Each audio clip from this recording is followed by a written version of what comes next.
In this video, I'm going to show you how to get your proportions right when you are drawing from a photograph or a picture, and when you are drawing from real life, how to be able to get it transferred onto paper and with the proportions correct. With a photograph, it's fairly easy. I love working off photographs because the light doesn't change, the person or the object in the photograph doesn't move, so it makes it much easier. When you want to draw from life, it's a different kettle of fish altogether. Okay, let's talk about the photograph one first. This one you may be able to see that I've drawn lines. I've divided up the picture in halves and quarters. Vertically, and then horizontally I divided it into quarters as well. So you could do that, or else you could just fold the paper and then draw your lines afterwards instead of having to go and measure it. And then obviously you will go and do the same with your page. You will measure the length, the width and the length of your page, and then you will draw ruler lines very lightly so you can erase afterwards.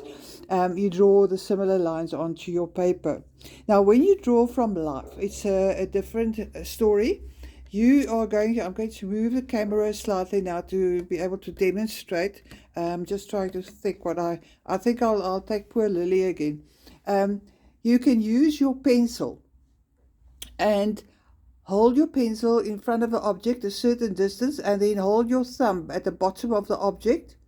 On your page, because this is now going to be portrait, not landscape, on your page you draw a top, this is a 6B pencil, a top and a bottom, and then you measure your object with your pencil, hold your thumb at the bottom of the object, the tip of the pencil is the top of the object. So you go, and then you go to your paper and you go and find the positioning. Let me just go back here.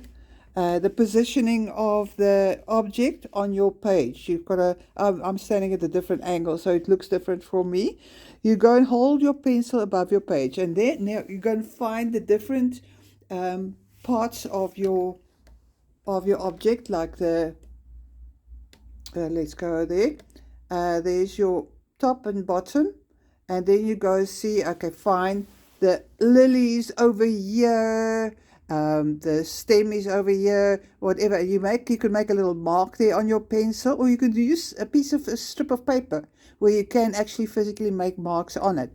And then you go back to your paper and you go and find that top of the object over there. Okay, I'm just sort of roughly indicating because it's difficult from where you see and where I see. So that is an easy way of measuring the proportions of your object and to get it transferred onto your page in order to draw it like it's in the correct proportions, especially if you are drawing a person. It is to get the midsection of the body, to get the head, the positioning of the head and everything. This, if you're drawing a person live, this method will help quite a lot. You hold your pencil up like this and you'll be able to measure. Let's take that chair in the distance.